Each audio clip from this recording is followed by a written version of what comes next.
estamos en el apunte que se llama, nosotros ahora estamos en esta semana utilizando un apunte que se llama las notificaciones, que es el módulo 5. Me imagino que todos más o menos están al tanto, ¿ya? Y los que lo vieron probablemente repararon en que existían digamos, falta de conexión entre algunas ideas. Entonces la idea es ir haciendo estas bisagras para que esto se entienda mejor. Jocelyn, Hola, buenas tardes. Disculpe, buenas tardes. profesor, pero vi en el aula que no me aparecían las clases del módulo 4. ¿O quedaron guardadas ahí? Están todas allí. Son las del módulo 4 son esas que sale la casa con el auto, Del dominio. que se refiere a la propiedad, al dominio. Y son 4 videos, por eso aparecen 4 imágenes. Otra imagen. Es que yo ingresé ayer y no me salía nada. No Bueno, sé si tendría que alguien que revisar está más tarde. acá Muchas tiene el gracias. mismo problema porque yo me meto a revisar y siempre encuentro que están las clases. De lo contrario, si no me aparecieran los videos montados en la plataforma, yo lo hubiera solucionado porque también me hubiera generado una preocupación. Pero yo quedé con esa convicción porque lo revisé. Entonces, algo raro pasa. No sé si alguien también tiene el mismo impedimento o todos vieron que existen los 4 videos con las imágenes que dije recién. Eso, profe, solamente que cuando dice, por ejemplo, el dominio, tiene que pinchar ahí y ahí sale como clase uno, clase 2 y abajo sale otra barrita así como con un triángulo y ahí sale las otras dos clases. Claro, están, como dice Alejandra Estefanía, lo que sucede es que están ocultas probablemente en pestañas. Entonces usted hace clic en ese triangulito, como le dice, y entonces se despliega. Y ahí está detrás, en esta cortina, digamos, eh, lo- los cuadrados estos de los videos, ¿ya? Pruebe de esa manera. Ya, muchas gracias. Ya, pero igual, Jocelyn, pruebe y después me comunica, ya, porque eh, estamos ya, digamos, en el módulo 5 y es importante esto que haya estado resuelto hace rato, porque la clase está subida de la semana pasada. Entonces, igual, Sí, es hágalo que lo que pasa al es que terminar la lo clase, ojalá. pude ver, pues. Ya, gracias. Bueno, Ahí voy a... ya, estupendo. Entonces, Si vamos a. necesita hablar a mí, yo le ayudo y le enseño cómo hacerlo. Ya, pues mira, ahí Alejandra se ofreció para echarle una mano con eso, en caso de que estén ocultas las imágenes Gracias, respectivas. voy a... ¿Ya? Voy entonces a compartir la pantalla.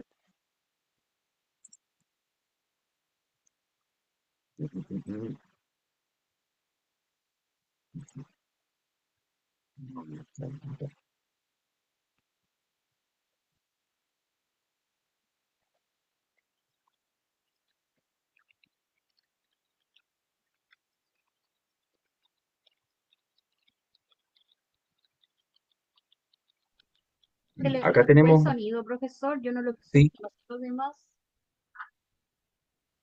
Ahora no se sé. escucha, ahora sí. Ahora... No, yo había dejado de hablar en todo caso. No estaba hablando, no estaba Bueno, diciendo nada. si me pega un poco, no sé los demás. Voy a igual acercarme un poquito acá a la pantalla, que es donde está el micrófono. Y bueno, voy a mostrarles acá el índice. Ya ahí se dan cuenta de que el, el módulo se llama notificaciones, ¿ya? Pero sin embargo tiene hartos temas que requieren una formación procesal que escapa a lo que son las notificaciones, ya porque las notificaciones son algo más acotado. Entonces, por eso creo que es importante que veamos estos temas de forma exploratoria hoy día y después vamos a ir poniéndolos en su lugar en las otras clases, ya, porque si nosotros llegamos, pasamos este apunte como es y después hacemos una prueba, pienso que lo que se podría llevar cualquier persona es simplemente una memorización de algo que no está organizado.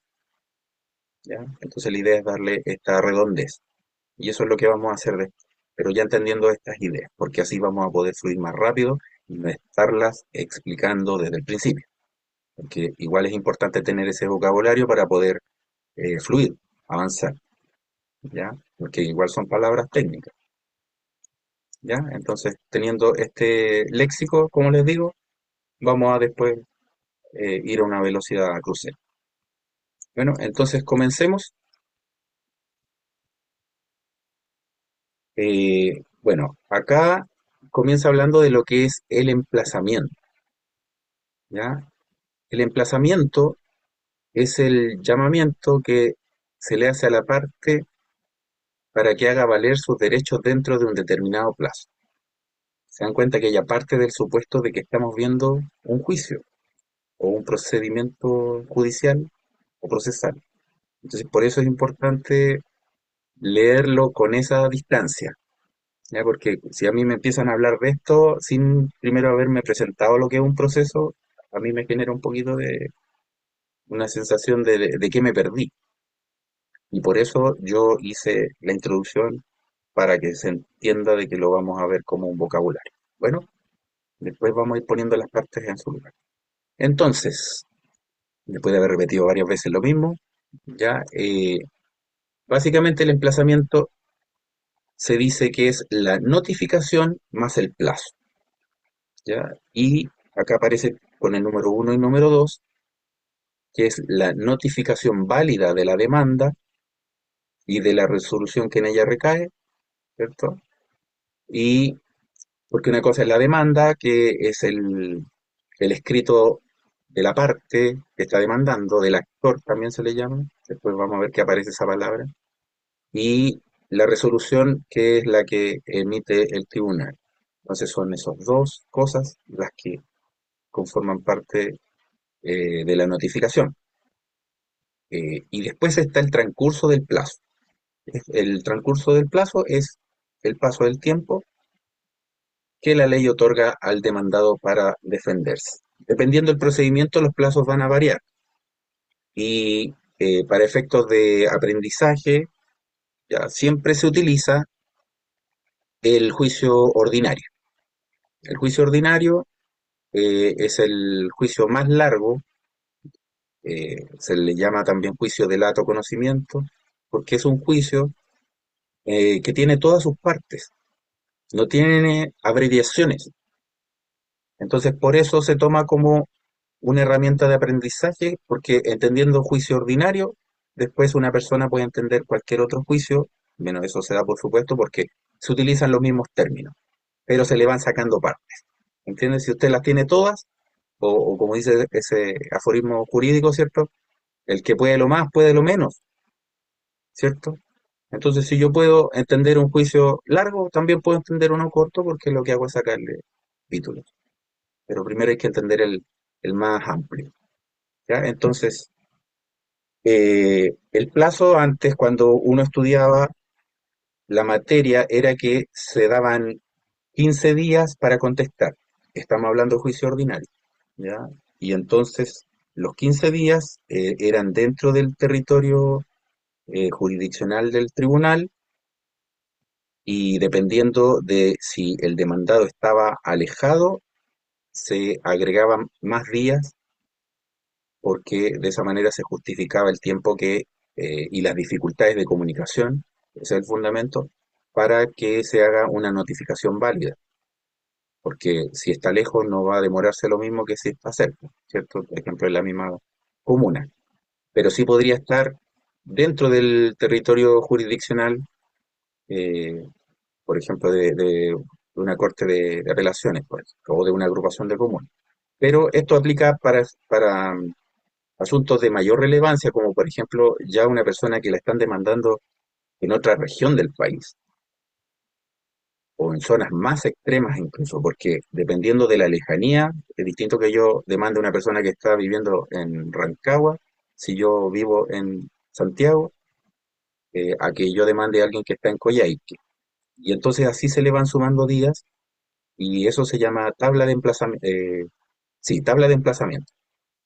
Tiene ese mismo nombre. ¿Por qué? Porque La Corte Suprema es la que dicta cada 5 años promedio esta tabla en donde señala los días que se agregan y en donde considera estos factores que serían la distancia y la facilidad, dificultad que existe con el lugar de notificación.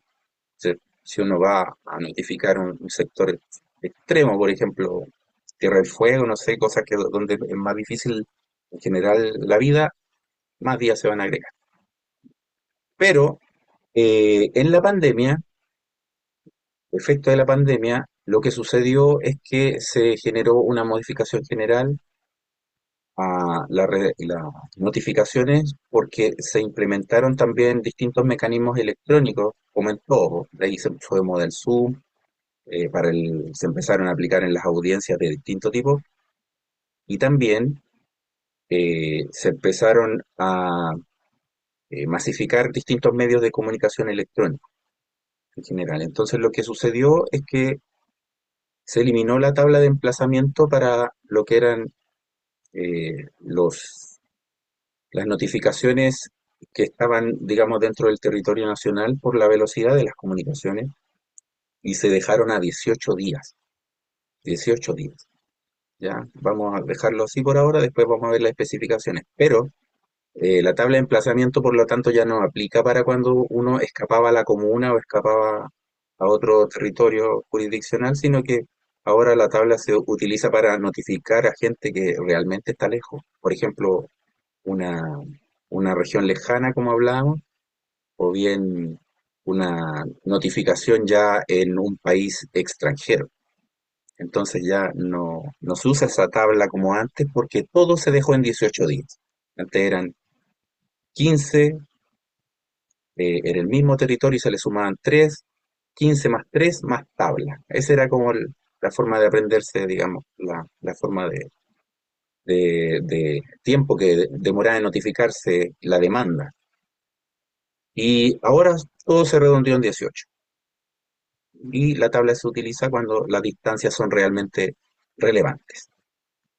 Bueno, entonces, ese es el emplazamiento. ¿Cuál es la importancia del emplazamiento?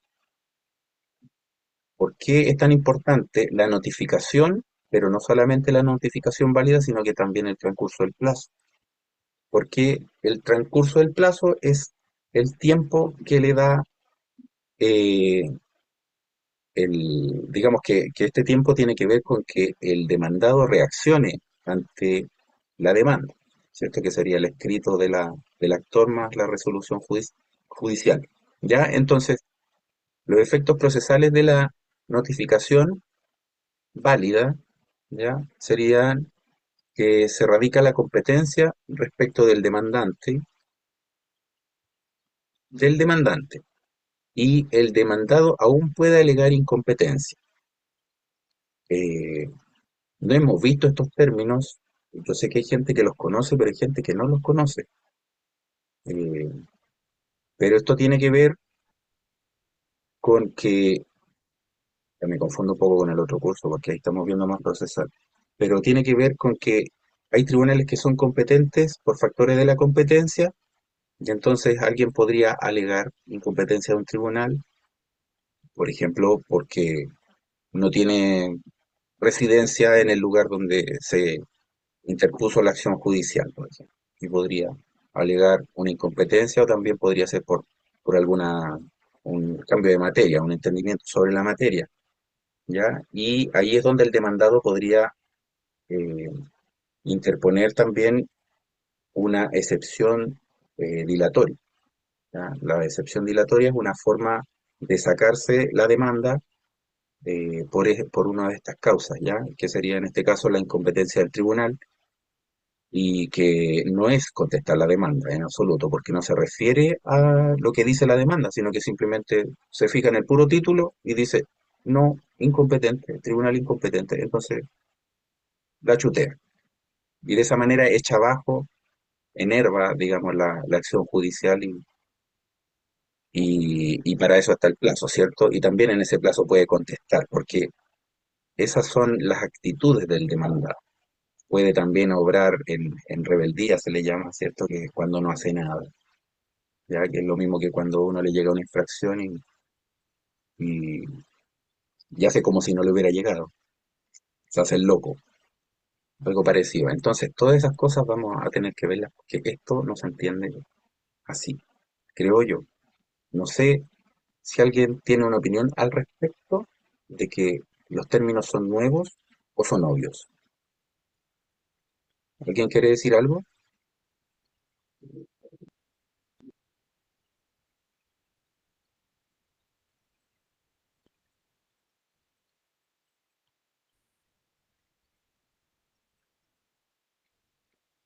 ¿Me Luego quiere para mí decir nada? son Sí, dígame.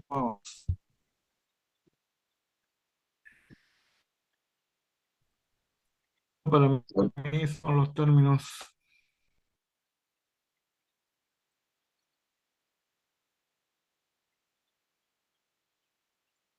¿Alguien quiere decir otra cosa?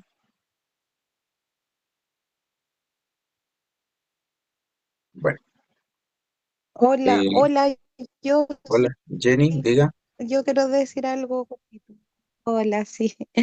Lo que pasa es que las personas que estudiamos derecho alguna vez, si fue hace muchos años, uno tiende como a quedarse con eso, con la historia general del derecho, el derecho romano, qué sé yo, bla, bla, bla, como un mapa conceptual, digamos.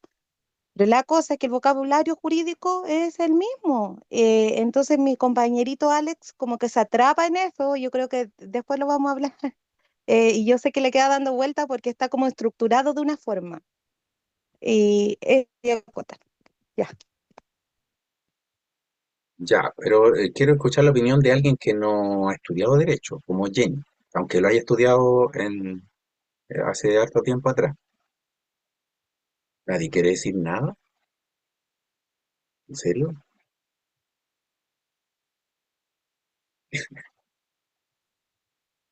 ¿Dónde está la cámara? No, en serio, ¿nadie quiere decir nada? ¿O esto todo lo conocen entonces? ¿Podría volver a preguntar de nuevo, profesor, por favor? Escuché, está yendo. Disculpen, se me desconectó el Zoom. El profesor estaba preguntando y quería la opinión de alguno de los que Sí, esta clase que hubiese estudiado derecho anteriormente y que le sí, dijera cómo era el apunte. Estaba sí, explicado los sí, porque conceptos, las cosas, las entendían y era capaz de digerir. Eso es lo que había preguntado. El sí, chavo, pero el de alguien, algo. yo lo quiero preguntar en Ah, relación a que no tenemos módulos anteriores que hablen de derecho procesal y se está viendo esta materia. Entonces yo en ese tenor se lo estoy preguntando. Entonces yo necesito la opinión de las personas que no han estudiado derecho.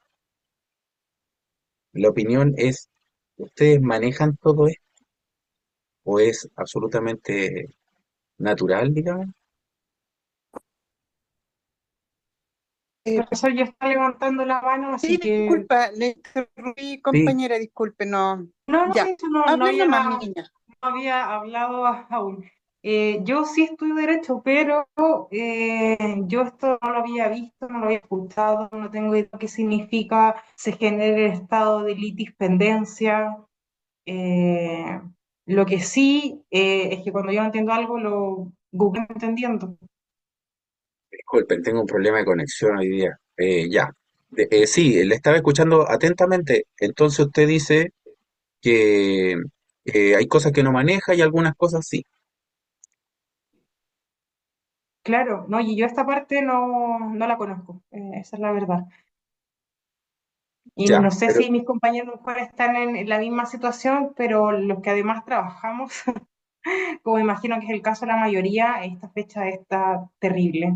De hecho, me cuesta un montón siquiera concentrarme. De verdad, hoy día presenté mi renuncia para poder terminar el curso bien. A ese ya, nivel. No sé cómo estará el resto, pero yo por lo menos estoy recién así como reenchufándome aquí a las clases, a todo, y mañana a ponerle bueno, como dicen, para a retomar bien todos los trabajos, todas las pruebas. la recuperativa. Sí, Danae, la vi un poco perdida, de hecho, qué bueno que se reincorporó. Pero también usted de las personas que han estudiado Derecho. Entonces, la pregunta va dirigida a las personas que no han estudiado Derecho porque la curiosidad que me surge a mí como el profesor es desde dónde están ustedes entendiendo estos términos si es que antes no existió un módulo de derecho procesal, excepto donde vimos competencia y jurisdicción.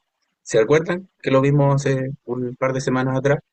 Pero eso era súper, súper general, no estábamos viendo derecho procesal funcional, como se le llama esto, porque es como opera la maquinaria. Entonces quiero Yo, yo profe, saber, insisto, no tengo un total desconocimiento de esto. ya, Pese usted al a haber menos, estudiado, yo de esto no entiendo. Entonces yo, claro, yo no entiendo y busco en Google, pero era porque no había podido estar en clase y poder, por ejemplo, compartir o preguntar directamente a usted. ya, Dana, muchas gracias entonces por esa información que es súper relevante porque usted estudió, pero además también es nueva esta información. ¿Y alguien más quiere decir algo? ¿No? Buenas tardes, profesor. Por aquí Iris Hurtado.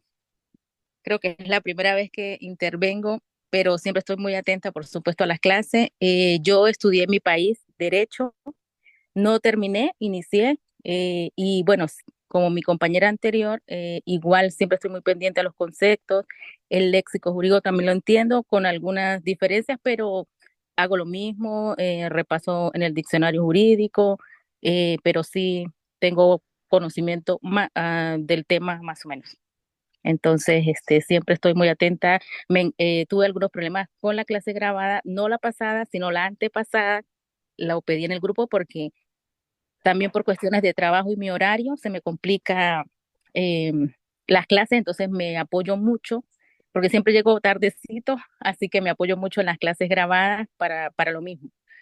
Para en la cuestión del léxico a veces me confundo un poquito, pero siempre estoy investigando y bueno, atenta por supuesto a las clases, así que Ya, eso. perfecto.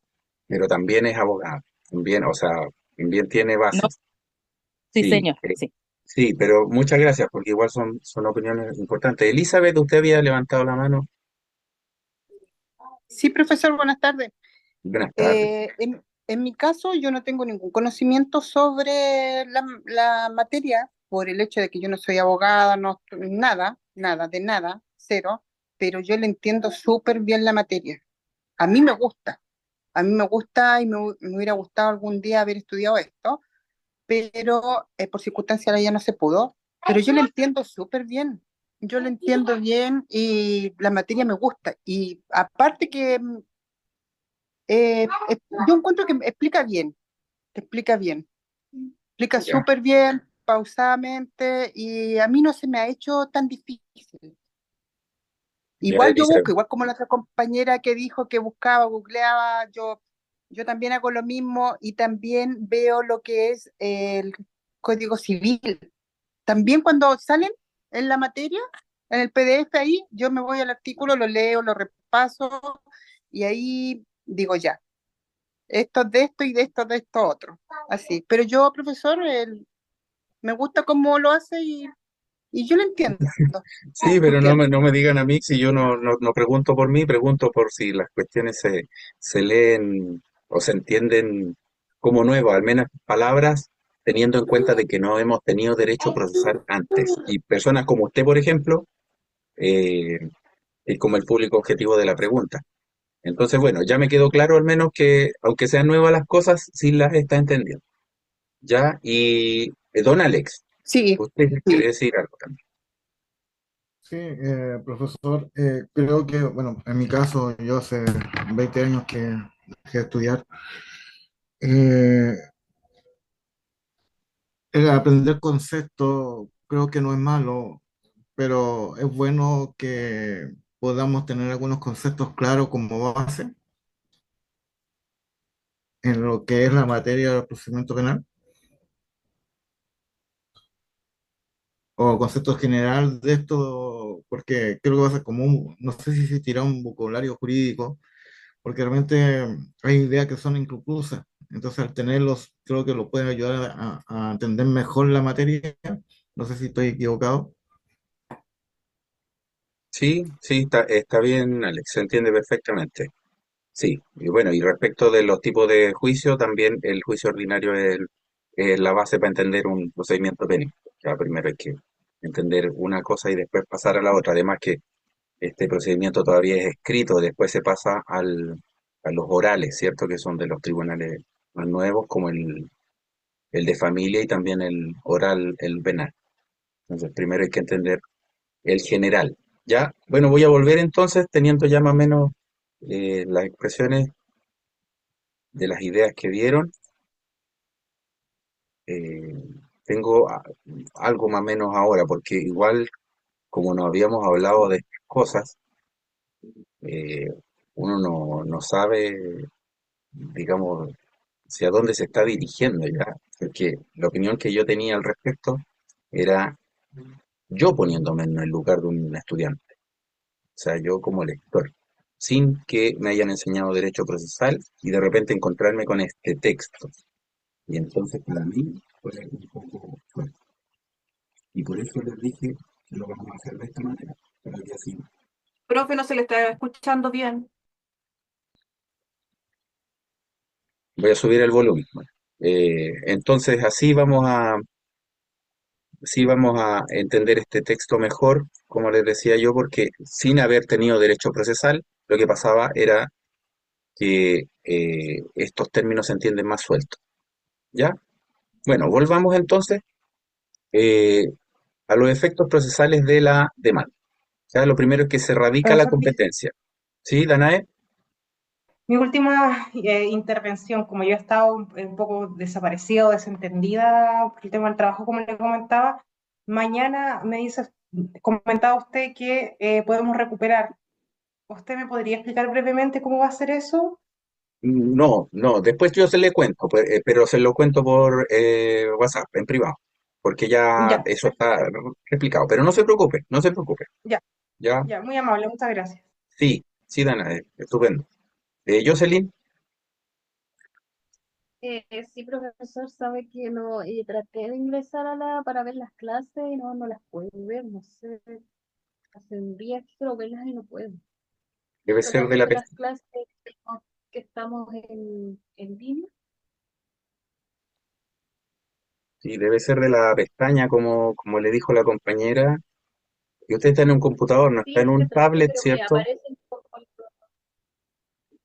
Ya, sí, con notebook. ya, perfecto. Como que me quieren aparecer. Yo mandé un video al WhatsApp porque así me aparece. Que como que Ya, me quiere salir yo, los yo videos. ahora estoy de hecho ingresando en tiempo real mientras hablo con usted y yo no tengo ni un problema. Me aparecen las 4 clases de la semana. Entonces, hay algo ahí Mm, debe que ser está mi conexión.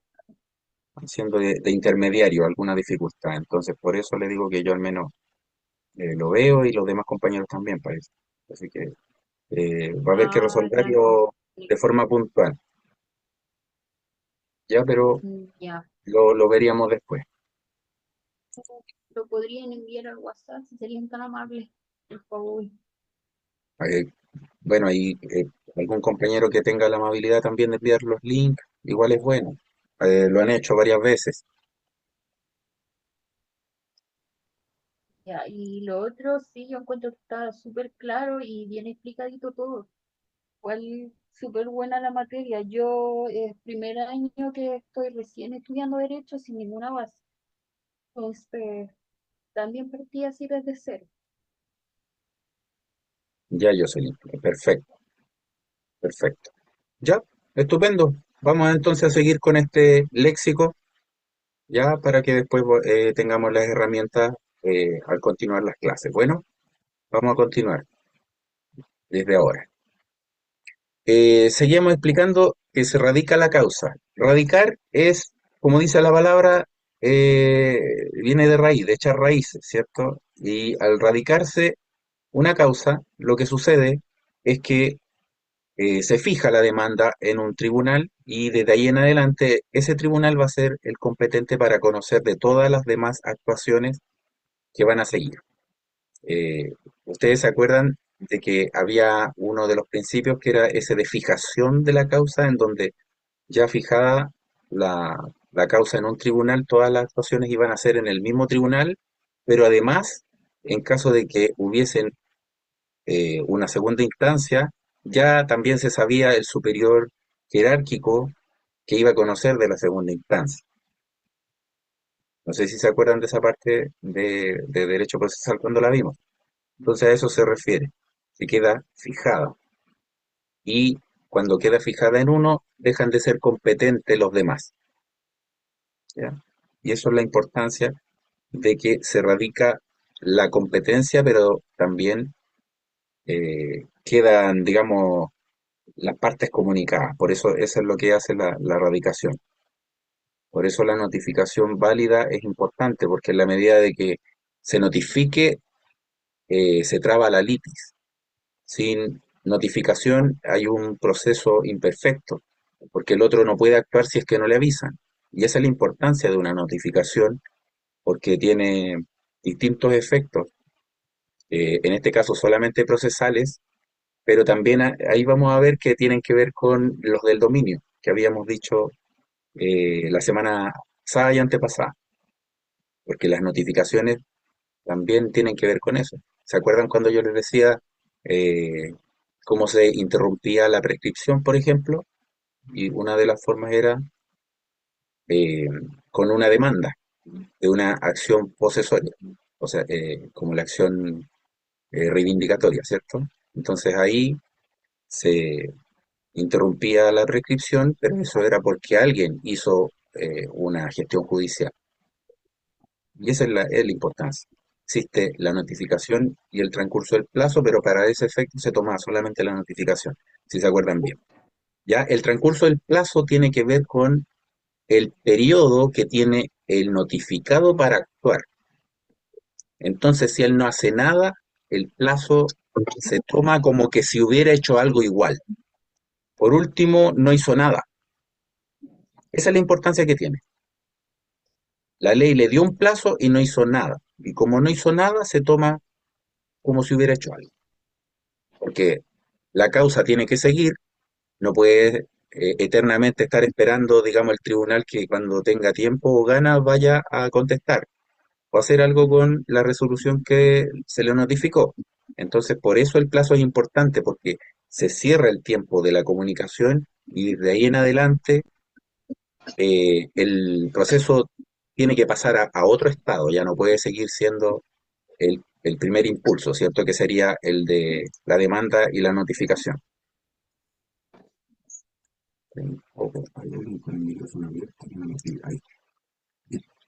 Entonces, eh, se genera el estado de litispendencia, dice que es la C.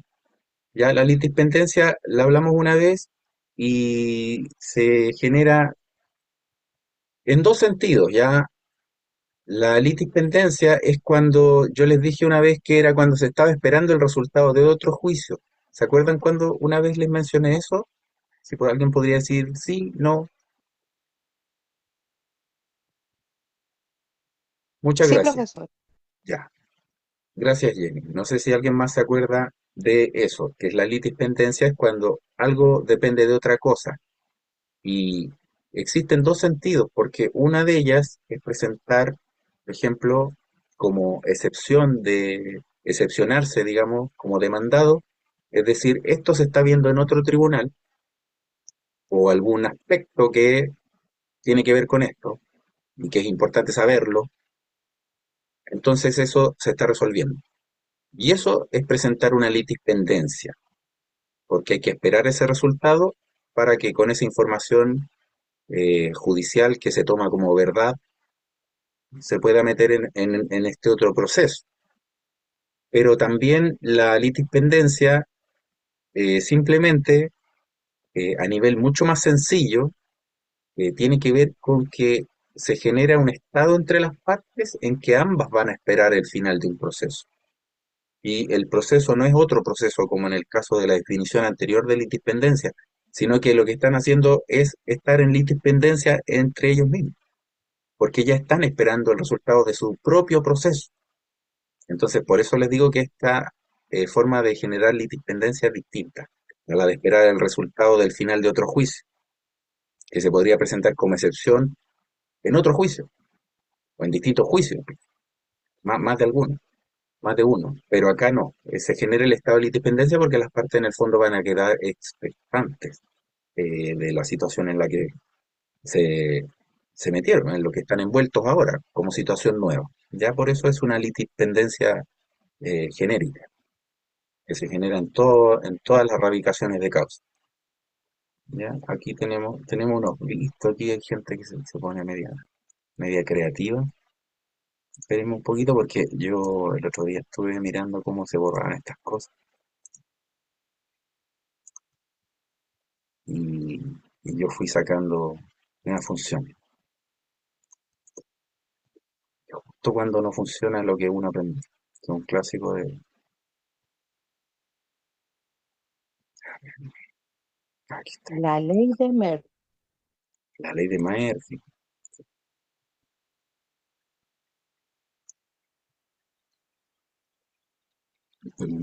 Aquí está. ¿Quién tiene la pizarra? Permitir que los participantes compartan la pizarra, participen. Ya. Bueno, volvamos entonces. No me acuerdo bien cómo se llama.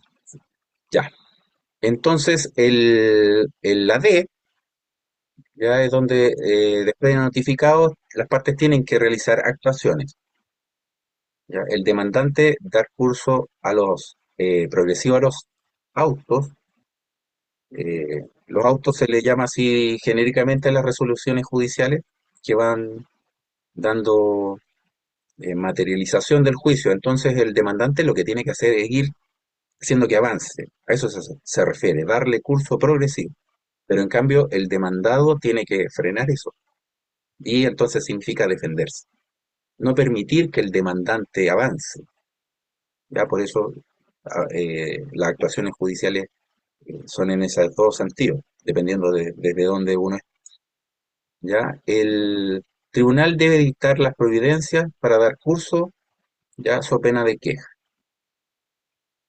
Una forma de hacer queja disciplinaria, como alguna vez lo estudiamos también en esa parte procesal, ¿cierto? Es que existía este recurso cuando uno se puede quejar de un tribunal de que no está haciendo el trabajo.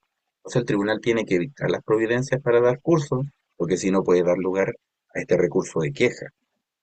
Y este recurso de queja, acordémonos que lo conocía el superior jerárquico, que es el que le va a tirar la oreja al juez por no estar haciendo el trabajo. Si esto no estuviera, lo que sucedería es que en la medida de que no hay interés o de que el juez podría ser perfectamente un ser humano, y esto pasa, si no pregúntele al señor Hermosilla, ¿cierto? Si alguien podría ser beneficiado por algún juez o algún tribunal, y entonces podría decir, no, podríamos darle más tiempo, o no te preocupes, esa causa la vamos a ver lentita. Nadie sabe, somos todos humanos. Y en este caso, el tribunal tiene esa obligación de dictar las providencias, que la palabra providencia se ocupa en el mismo sentido de la palabra autos en la D, ¿ya? Que tiene que ver con emitir estas resoluciones que van a ir haciendo que el proceso avance. Ya partimos de la demanda y entonces esto tiene que avanzar. Aquí están los efectos civiles y aquí están los efectos que hablamos en la posesión, cuando vimos esa materia, la terminamos la semana pasada, ¿ya? Y esto es para efectos de todas las obligaciones contractuales, sobre todo se utiliza esto de que se constituye en mora al deudor,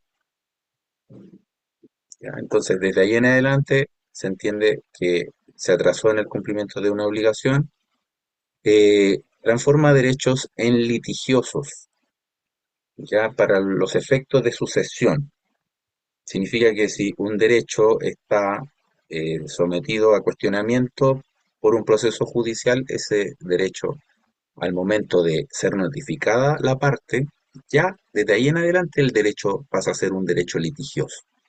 Y los derechos litigiosos tenían este impedimento de circular libremente. Acuérdense de ese principio del Código Civil de la libre circulación de las cosas, ¿cierto?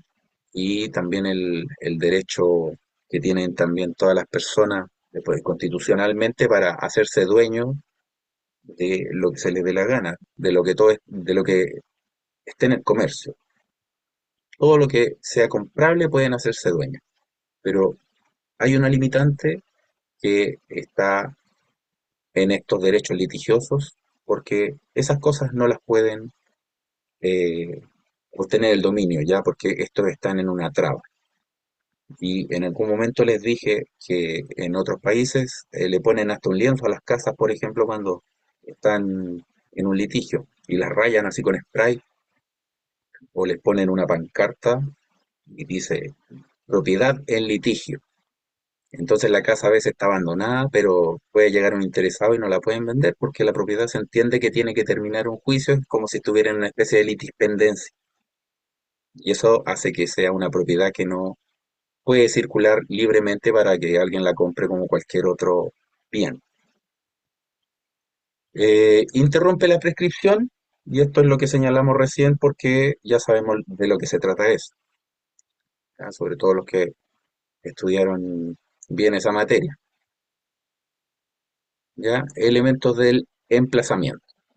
Bueno, el elemento es el plazo. Y el plazo, lo vamos a pasar rápido, es el transcurso del tiempo. El transcurso del tiempo. Y la regla general es que este transcurso del tiempo son días, así como lo señalamos al principio cuando yo les decía que se cambió de 15 a 18 y siempre estamos hablando, ese número dice días, tiene que ver con días.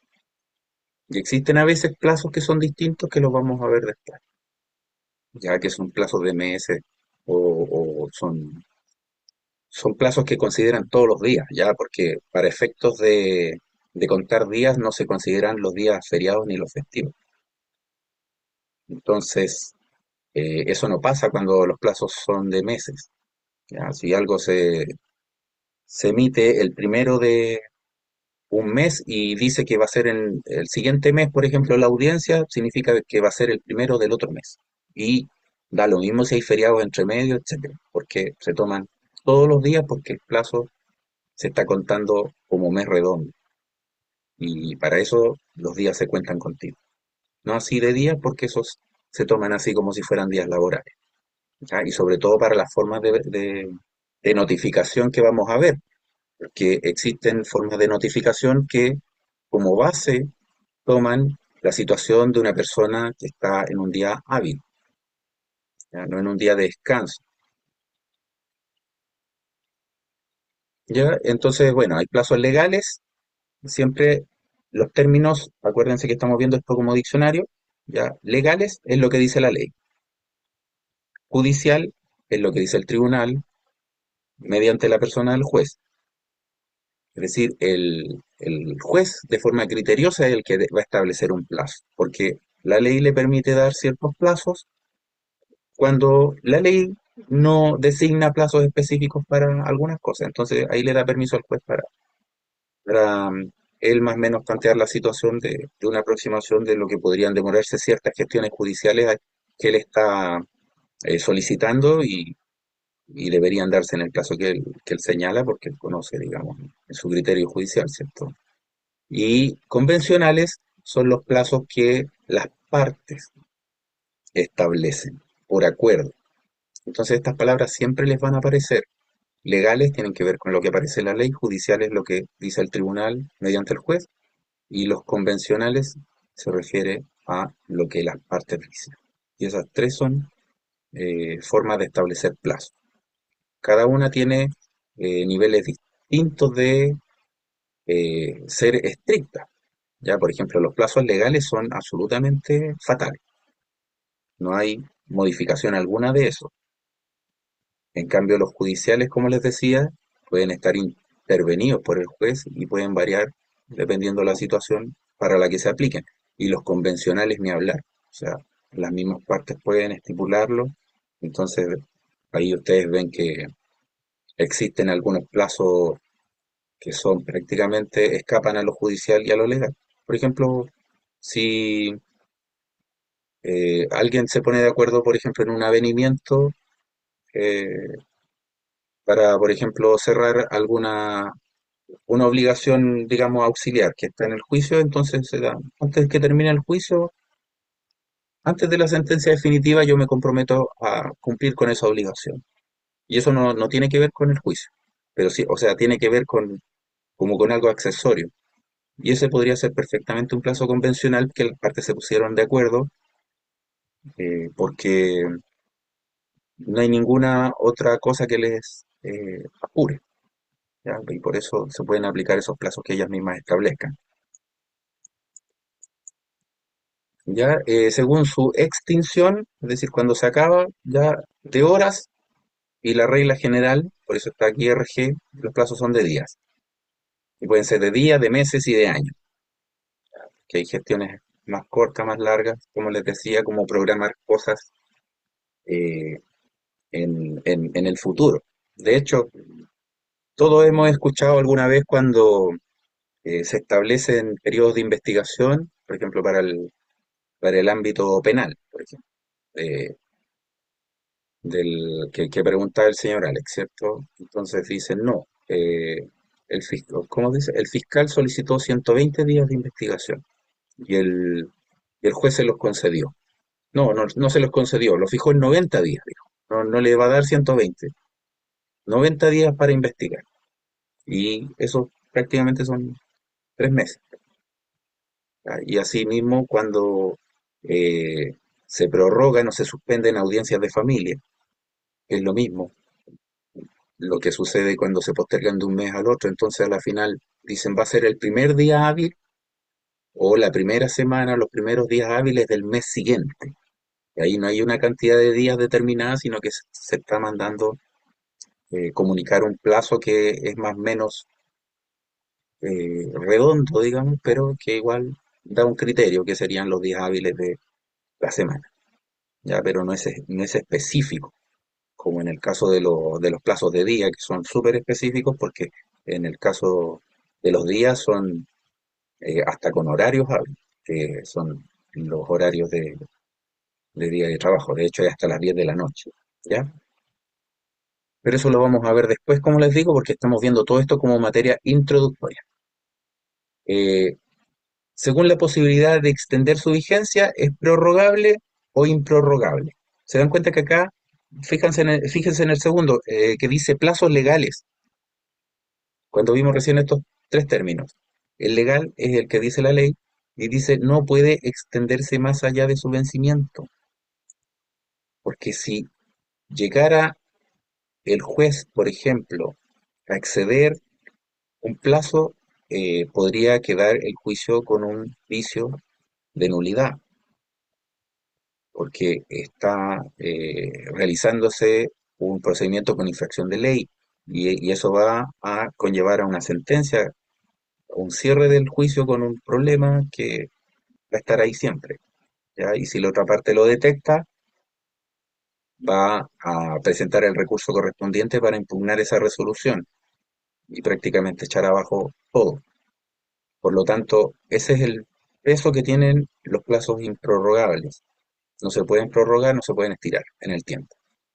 Diferencia con el prorrogable, que es cuando se puede solicitar al juez si puede darse un poquito más de tiempo para una determinada gestión. Por ejemplo, lo que se utiliza harto es el periodo probatorio. A veces se necesita un testimonio de alguien en algún juicio que tenga una prueba testimonial, entonces la persona está un poco complicada, por ejemplo, casos de gente que está enferma. Entonces la persona se va a recuperar o le falta poco para recuperarse y dice, no, va a estar habilitada para dar su testimonio en 15 días más. El médico dijo que en 15 días más va a hablar normal, porque ahora está con, no sé, le operaron de las amígdalas, no sé, o cualquier cosa, las cuerdas vocales. Y de esa manera hay que esperar ese tiempo y ya se excedió, pero el juez puede dar la autorización para que el periodo probatorio de la prueba testimonial se extienda para que esa prueba quede incorporada en el periodo de prueba que podría ser legalmente, o sea, en principio, digamos, podría ser corta. Entonces, de esa manera, ahí se extiende con las debidas justificaciones. ¿Ya? Los plazos, ¿desde cuándo empiezan a correr? Los plazos son individuales. Esa es una forma de que sean, ¿cierto? Corren desde que se le comunica a cada una de las partes. O sea, si a mí me comunican primero, y ustedes dicen, pero ¿cómo va a comunicarle en distintos momentos? Porque como no hemos visto derecho procesal, esas preguntas uno se las hace. Porque siempre estamos hablando del esquema de un demandante y un demandado. Entonces, si a uno lo notifican, porque dice, desde el día en que lo notifican, y si lo notificó, ya está listo. Y si este fue el que inició la acción, obviamente ya está notificado. Entonces, se refiere a procesos que tienen más de un demandado, por ejemplo.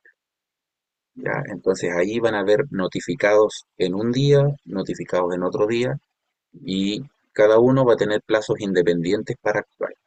Los plazos que dijimos recién para el caso del juicio ordinario van a empezar a correr de formas independientes. Entonces, si a uno lo pillaron el día 5 y a otro el día 1, va a tener 4 días de ventaja, digamos, respecto del otro, porque claramente antes de ser notificado no podía realizar nada, si no tenía idea de lo que estaba pasando, eh, o lo que le iba a comunicar el tribunal 4 días después, ¿cierto? Porque, no sé, pues si son unos hermanos, a lo mejor lo llama por teléfono, oye, me llegó esto, probablemente te llegue a ti pasado mañana, no sé. Ya, pero a eso se refiere que sean individuales, a que este plazo del emplazamiento corre de forma independiente. Y los plazos comunes corren conjuntamente para todas las partes. ¿Ya? Y esto quiere decir, eh, suele ser que son comunicaciones que se hacen en el mismo momento. Por ejemplo, podría ser una comunicación por el Estado Diario, en donde se comunica por el sitio web del Poder Judicial, que desde ahí en adelante corre el plazo y esa información está en línea. Cualquier persona se mete, digamos, al sitio web y ve que ya sabía que tenía que estar mirando la pizarra, llamémosla así, que es el Estado Diario. Entonces, se entera y esa información es pública, por lo tanto de ahí corren los plazos para todos, sin ser de forma individual, como en el caso de las notificaciones que son personales, ¿cierto? Porque ahí es un acto casi privado. Entonces, esa es una forma de que hayan plazos comunes. El otro modo también es que sean partes que están en una audiencia y se les comunique ahí delante de ambas. El juez les comunica, por lo tanto, ninguna puede decir, no, mi plazo tiene que correr desde mañana. No, pues sí, le comunican el mismo día. Entonces, corre para ambas, al igual que en el caso anterior.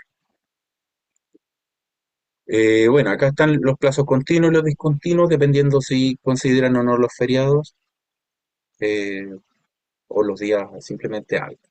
¿Ya? Aquí pasa el apunte a otro tema, que son los incidentes. Los incidentes son mini juicios, llamémoslo así. Por eso se definen de esta manera: es toda cuestión accesoria al juicio que requiere un pronunciamiento especial del tribunal. Esto quiere decir que si se está viendo un asunto principal, pueden surgir asuntos de carácter menor que tienen relación con ese ámbito principal y que hay que resolverlos para que el proceso siga. En algunos casos son de carácter urgente y obligatorio, y en otros casos se pueden resolver de manera más lenta, digamos, en la medida que avanza el juicio, pero sin ese apuro, porque lo que hacen es permitir que el asunto principal siga, que no lo traban, ¿ya? Cuando son de especial conocimiento, como se les llama a estos incidentes, ¿ya? Son de necesario conocimiento y especial conocimiento, estos incidentes traban el juicio porque sin que se resuelva el incidente o el mini juicio que les digo, el juicio principal no puede seguir. Entonces ahí se genera esa obligatoriedad, en cambio otros pueden resolverse por separado. Y en términos de expediente, se dice que se resuelven en el cuaderno principal, que es el que lleva la columna vertebral del asunto principal y de fondo, y también se dice que los incidentes se tramitan en cuadernos separados, porque no interfieren en el principal. Bueno, vamos a ver casos, por ejemplo, el caso clásico, el del juicio ejecutivo. Ya acá están las clasificaciones de los incidentes, y aquí está, por ejemplo, el de previo y especial pronunciamiento. Ya, ahí está, porque tiene que ser previo, porque sin eso, no sé, por eso dice previo. Ya los que se sustancian en ramos separados, y así. Ya no vamos a detenernos en eso, ustedes después lo van a leer porque ya creo que se entendió y no nos vamos a pegar. ¿Ya? Y acá está la regla general que son los incidentes ordinarios. Si nace de un hecho anterior al juicio, debe promoverse antes de cualquier gestión principal del pleito. Por ejemplo, a veces un incidente puede dar lugar a a una medida precautoria, por ejemplo, porque se tiene la intención de interponer la demanda. Entonces, ahí ya existe una actuación judicial que es para lograr una pretensión, pero para asegurar el resultado de la acción judicial se tiene que realizar esta acción previa. ¿Ya? Y otras se van a promover en el juicio, van a surgir como pequeños, digamos, inconvenientes o desacuerdos que hay que resolverlos. Y estos tienen su periodo probatorio, como se pueden dar cuenta. Fíjense, es bien simple el esquema que ponen acá, tramitación de incidentes, se presenta el incidente, traslado. El traslado, para los que no saben de derecho, significa comunicarle a la otra parte. Eso es la palabra traslado, ¿ya? O sea, se traslada. Y eh, surge la resolución que recibe el incidente a prueba. Por lo tanto, se va a señalar lo que se va a probar y de ahí se cierra. ¿Se dan cuenta que es como un mini juicio, un juicio cortito para poder seguir el juicio principal? ¿Ya? Y acá tenemos un resolver de plano que se le llama, que es una de las formas de comunicar el tribunal. Si el tribunal estima que no hay asuntos controvertidos, eso cuando habla de asuntos controvertidos se refiere a asuntos que necesiten probarse. Entonces, si le presenta la parte que presentó el incidente y la otra parte contestó el escrito del incidente, ya que a veces puede surgir también de forma oral, incluso pueden darse esos incidentes pequeños también en esos juicios, que se resuelven a veces ahí mismo, en la misma audiencia, ya, sin dilatarlas más. Aquí señala que fallará sin recibirlo a prueba. ¿Por qué no lo va a recibir a prueba el tribunal? Porque detectó en las actuaciones judiciales que no hay nada que probar. ¿Se dan cuenta? Por ejemplo, si alguien alega un hecho eh, del cual está mintiendo, por ejemplo, y viene la otra parte y lo contesta con un instrumento público. Entonces trae, por ejemplo, una prueba súper poderosa, que sería un documento oficial del Estado con un código QR, no sé cómo se llaman estos códigos de barra que dan la validez, y firma avanzada, electrónica avanzada, ¿cierto? Que son todos estos mecanismos de validar las documentaciones oficiales, ¿cierto? Entonces viene el tribunal, comprueba que el documento es válido, y a eso no se le puede contradecir. Entonces, va a echar por la borda lo que estaba tratando de interponerse, y ahí el tribunal ni siquiera va a admitir a prueba nada, porque le están presentando un documento que para efectos probatorios constituye plena prueba. No hay nada que probar.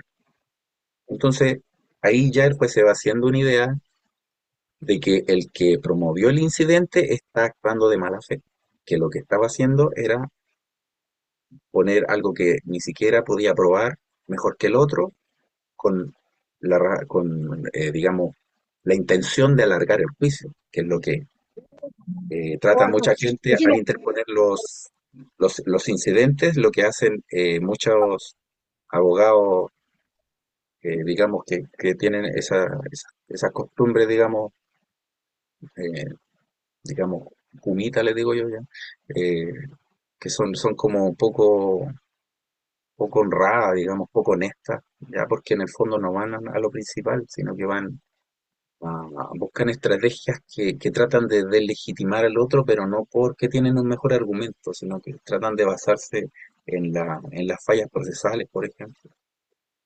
Eh, para eso el Código de Procedimiento Civil estableció límites. Y este límite se los voy a mostrar, de hecho, porque ya que estamos hablando de los incidentes, es bien importante. Déjenme, déjenme encontrarlo por acá. Déjenme encontrarlo. Y esto consiste en que si una parte quiere dilatar un juicio eternamente, lo que va a hacer es presentar incidentes reiterados. Entonces no va a dejar avanzar el juicio. Entonces el código presenta una forma de evitar esta situación y después de eso comienza a eh, cobrar por incidente. Entonces, cuando una persona, un abogado, ¿cierto?, que está representando a alguien, comienza a presentar incidentes, desde el tercer incidente se le empieza a cobrar dinero que tiene que depositar al tribunal. Aquí está, ¿ven? Aquí está la definición, toda cuestión accesoria al juicio, ¿ya? Y entonces de esa manera, procesalmente se evita estar gastando tiempo en estos artificios que hacen las personas, digamos, que utilizan estos recursos con la sola finalidad de ganar tiempo, ¿ya? Y no permitir que el juicio avance, ¿ya? Voy a buscar acá donde está la norma. A ver, el promovido, perdido, determinar. Aquí está. ¿Ve? El tribunal determinará el monto del depósito considerando la actuación procesal de la parte y si observare mala fe en la interposición de los nuevos incidentes, podrá aumentar su cuantía hasta por el duplo. O sea, ya si lo presentó con un monto, esto ya es duplicado. ¿Ven? Se genera una obligatoriedad de pago. Entonces así un incidente no puede generar la eternidad que se busca. Así que eso sería la información respecto de los incidentes, que son estos asuntos accesorios al juicio que tienen relación con el juicio. Ya por eso a veces tienen esta necesidad de ser resueltos para que éste prosiga. La nulidad procesal acá la describe como un incidente ordinario, ¿ya? Porque está en este título que estábamos viendo acá, del artículo 83, acá donde comienzan los incidentes, ¿ven? La nulidad procesal. Y la nulidad procesal es lo que mencionamos hace un rato atrás, ¿ya? Que es cuando una de las partes alega la nulidad procesal, ya porque el juicio tiene un vicio que lo afecta. Entonces lo que hace la nulidad es retrotraer el juicio hasta el momento en que estaba bien y todo lo que se realizó desde ahí en adelante queda todo anulado. Por eso se llama nulidad, nulidad procesal, porque anula lo procesal, ¿ya? Hasta el momento en que estaba bien. Es decir, algunas cuestiones pueden incluso retroceder hasta el principio, ¿ya? Y bueno, eso es lo que genera acá es la petición, la forma en que se ven, digamos, eh, se les da efecto, digamos, a la resolución cuando se resuelve. ¿Ya? Y acá aparece la diferencia entre lo que sucede en primera instancia y lo que sucede en segunda instancia. Ya para que ustedes después cuando lo vean se den cuenta de lo que pasa en ambas. La segunda instancia, recuérdense que es cuando se está viendo el incidente en la Corte de Apelaciones, porque los incidentes también se pueden apelar, como mini juicios también pueden subir a la Corte de Apelaciones, ¿ya? Y entonces eh, puede generarse una resolución que deje disconforme a alguien y esta la apela y ahí toma efecto de otra manera. Por eso pónganle atención a eso. Y ahora pasamos bruscamente a los exhortos. Y esto también son comunicaciones por escrito entre tribunales de distinta competencia, ¿ya? Y esto también podría ser, como dice acá, un incidente. ¿Por qué? Porque lo que sucede acá es que al comunicar un tribunal a otro, es porque le está dando competencia para que realice gestiones que ese tribunal no puede realizar en ese territorio que probablemente, además de no tener competencia territorialmente, por límites físicos y lejanía, le es más dificultoso, ¿cierto? Entonces lo que hace el exhorto es dar una autorización u orden a ese tribunal para que realice gestiones como si fuera el tribunal que es el exhortante, ¿ya? Porque el que da la orden es el tribunal exhortante y el que recibe la orden y la tiene que ejecutar en ese territorio que es lejano se llama tribunal exhortante. Bueno, entonces, aquí aparece, por ejemplo, fíjense, esto tiene relación con lo que hablamos de los días para contestar una demanda y aplicar esta tabla de emplazamiento por la lejanía. ¿Qué gestiones podrían ser, por ejemplo, que se realizan de forma exhortada? Notificar una demanda, el requerimiento de pago, también. El requerimiento de pago sucede en el juicio ejecutivo, que ahí a la persona no se le notifica la demanda, al tiro se le cobra, porque el instrumento con el que se presenta la demanda es prácticamente una cobranza. Eh, Indubitada, se le llama derecho indubitado porque puede ser hasta por escritura pública donde tiene su firma, entonces ahí no hay que probar nada en juicio, ya que se le cobre. O puede ser una sentencia ejecutoriada también, de otro juicio en donde también aparece que tiene que indemnizar en perjuicios, por ejemplo, o cumplir forzosamente algún contrato. Entonces ahí no hay nada que ponerse a probar, eso ya está absolutamente eh, ¿cómo se dice? Procesado, ya, es cosa juzgada y entonces llega y se realiza el requerimiento de pago. Trabar embargo de bienes, que esto tiene que ver con ese proceso en donde se hace el catastro, ¿cierto?, de los bienes para después realizarlos, que se dice que subastarlos para obtener dinero y cumplir las obligaciones forzadamente. Realizar un lanzamiento, esto tiene un nombre bien raro que es cuando se desaloja a la gente, ¿ya? Es cuando se le saca de un inmueble. Hacer retiro de especies, que sería ya la parte final del embargo, que es importante entender que el embargo es el catastro que se hace o avalúo y registro por un ministro de fe de las especies que podrían ser utilizadas para cumplir la obligación, pero el retiro de especies es lo que todos conocen a veces comúnmente como embargo, porque es cuando van a venir a sacar las cosas de la casa. Pero eso se llama retiro de especie. El embargo es cuando llegan a hacer el listado, ¿no? Bueno, y practicar inspección personal del tribunal. Esta es una forma de probar. Y la inspección personal del tribunal es cuando el juez va en persona a verificar una situación. Entonces también un juez puede ser exhortado para que haga esa gestión. ¿Cómo va a ir el juez desde, no sé, 600 kilómetros de distancia a ir a ver una situación en persona? Y para eso exhorta a otro juez y entonces ese juez es el que va y toma nota, digamos, de lo que percibe dependiendo las instrucciones de la causa. Acá hay otro que no está destacado y está escondido. Recuerden que estamos en estos títulos azules. Aquí viene el desistimiento de la demanda. Se comienza aquí a hablar de otra cosa. Y es el retiro de la demanda por parte del demandante una vez que ésta ha sido notificada.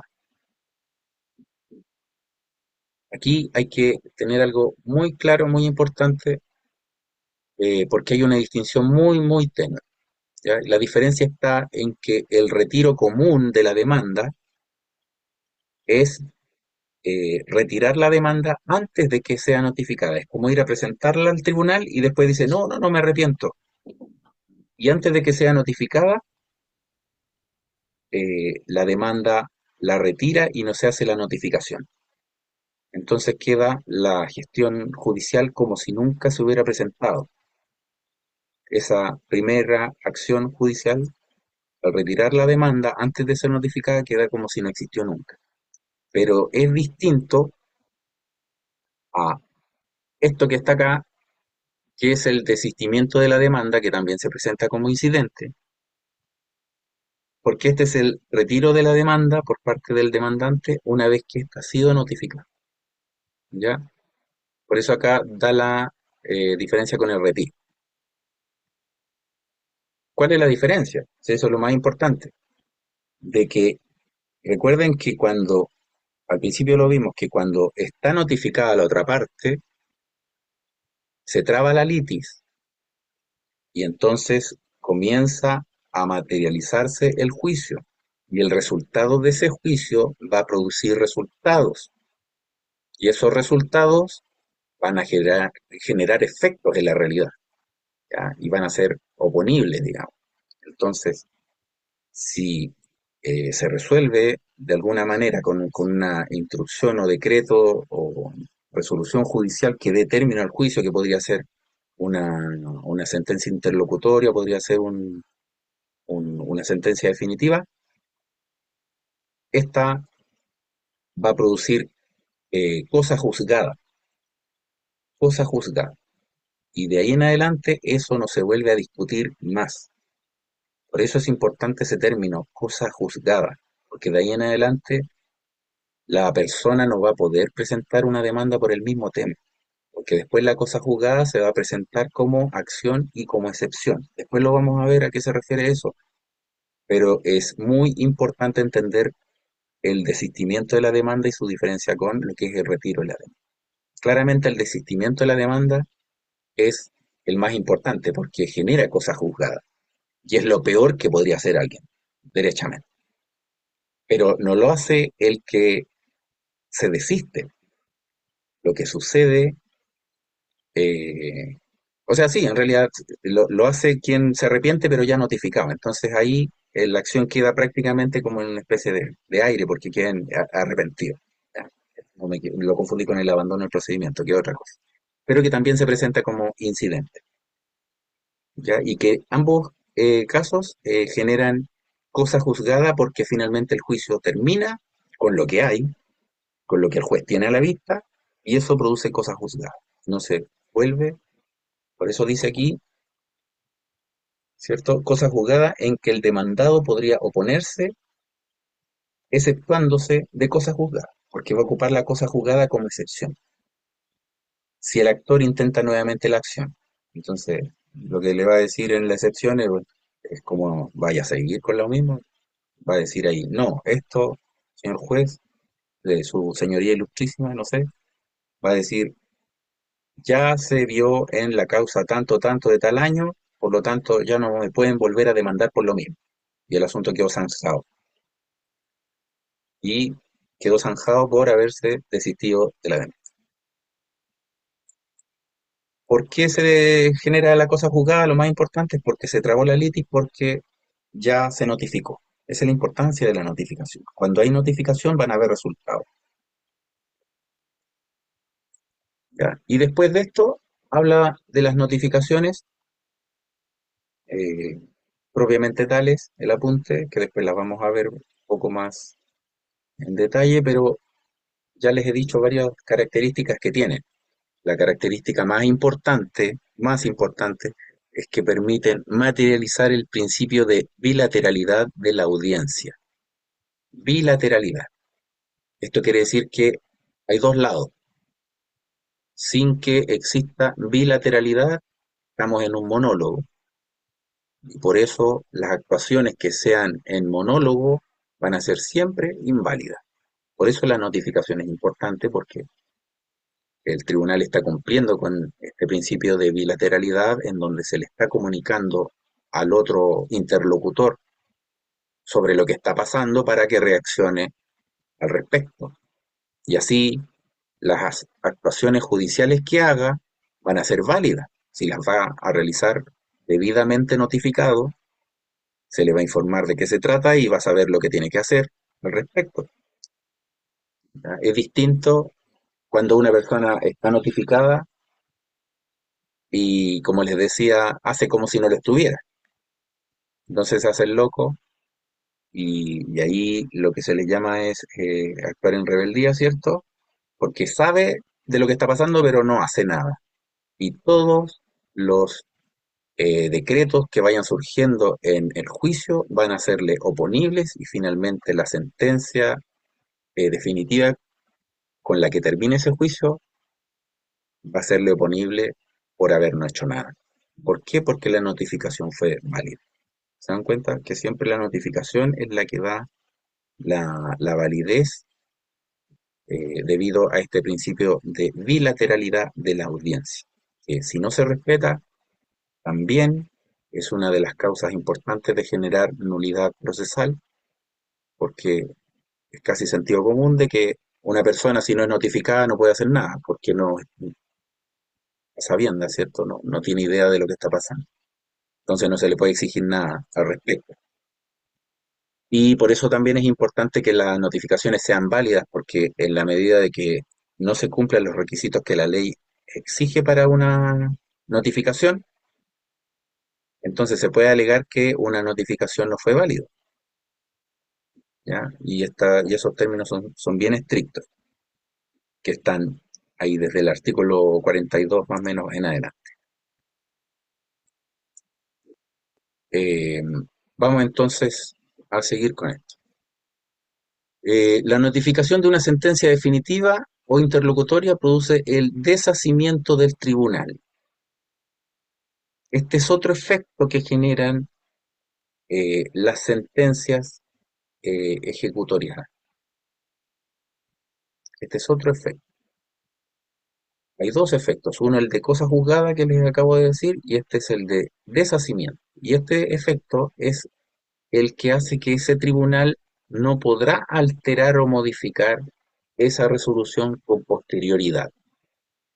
Una vez que esto se termina, porque ya los plazos para reclamar terminaron, entonces esa resolución no se puede modificar por ese tribunal. El tribunal, como dice la palabra, se deshace, deshacimiento del tribunal, porque el tribunal tiene que después seguir haciendo otras cosas, pues no puede estar siempre con eso.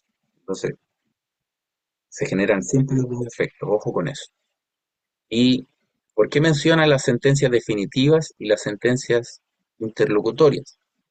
Porque este tipo de sentencias, en este caso a nivel genérico, son resoluciones judiciales, son las que establecen derechos permanentes para las partes. Esa es la función que tienen.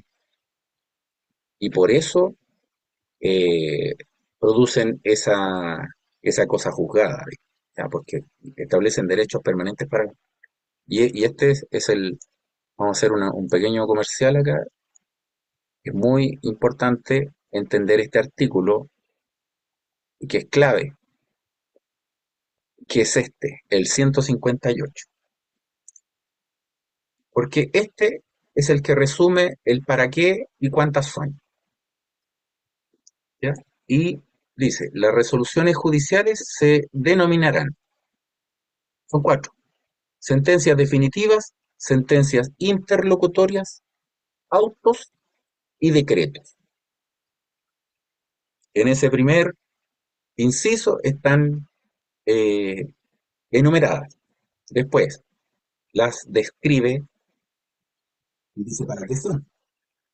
Es sentencia definitiva la que pone fin a la instancia.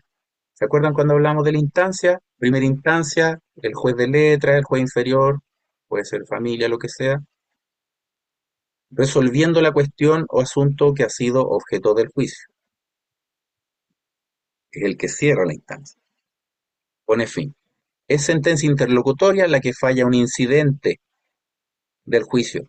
¿Se dan cuenta que una sentencia interlocutoria es una sentencia? Es como si fuera una sentencia definitiva, pero pequeñita. Y lo que hace es fallar un incidente, y ya sabemos lo que son los incidentes. Los incidentes son estos mini juicios, que son cuestiones accesorias al juicio principal, que son promovidas por las partes, ¿cierto? Cuando están dentro de este juicio grande, y que también establecen derechos permanentes a favor de las partes. Claramente no se pronuncia por lo principal, se pronuncia sobre el incidente, ¿ya? O resuelven sobre algún trámite que debe servir de base para el pronunciamiento de una sentencia definitiva o interlocutoria.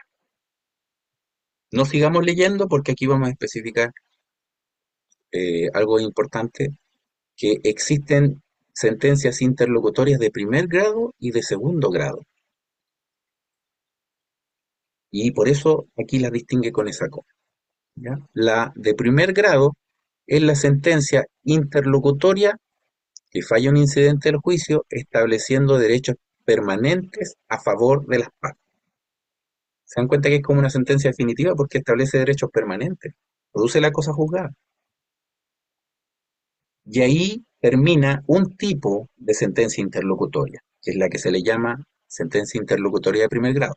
Y después de la coma, señala otro tipo de sentencia interlocutoria, que es la que resuelve sobre algún trámite, que aquí ya no está hablando de incidente, resuelve sobre algún trámite que debe servir de base en el pronunciamiento de una sentencia definitiva o interlocutoria. Es un trabalengua esto. ¿Por qué? Porque una sentencia interlocutoria también puede servir de base para dictar otra sentencia interlocutoria, porque se pronunció respecto de un trámite que sirve de base para que finalmente se transforme en una resolución que establece derechos permanentes para las partes. Entonces, dependiendo qué tipo de sentencia interlocutoria sea, va a ser de primero o de segundo grado. Ya, vamos entonces, esto lo estoy pasando porque es vocabulario, como les digo, clave porque siempre esto les va a aparecer en la vida. Esto no va a cambiar nunca. Ya, se llama auto, que tiene este nombre bien extraño, ya, a la resolución que recae en un incidente. Fíjense, esta también resuelve un incidente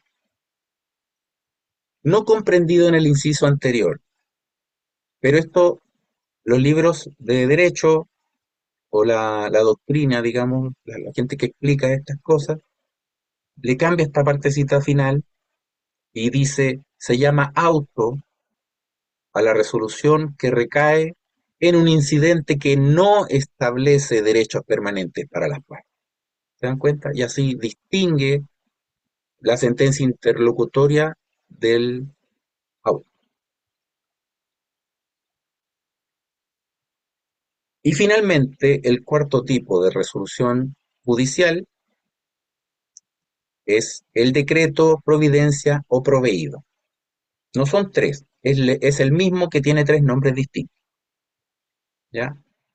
Y este, este es el que, sin fallar sobre incidentes o sobre trámites que sirvan de base para el pronunciamiento de una sentencia, se dan cuenta que lo distingue de todos los anteriores, o sea, no es ni uno de todos los que se mencionó.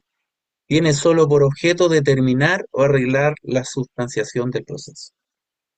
Es como el documento, ese típico documento bisagra, que dice, por ejemplo, cumplas, comuniques, traslado, no sé. Esos documentos que lo que hacen es darle solamente el empujón al proceso para que siga su curso, pero no se refieren a asuntos, los descritos anteriormente, que eran establecer derechos permanentes para las partes o servir de base para establecer esos derechos.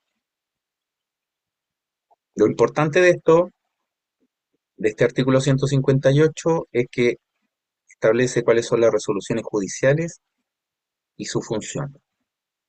Y igual es importante saber que las resoluciones judiciales son el lenguaje del tribunal, ¿ya? Porque a veces uno no sabe a qué relacionarlo, porque en todos los lados existen documentos oficiales, pero en el caso de la jerga o forma de hablar, así como las personas usan ideas y palabras, digamos, para comunicarse, los tribunales lo que usan como método de comunicación son resoluciones judiciales. Entonces esa es su forma de hablar y por eso es importante entender cuáles son las cuatro formas de hablar que tiene un tribunal. Son estas cuatro formas, estas cuatro tipos de resoluciones judiciales. ¿Ya?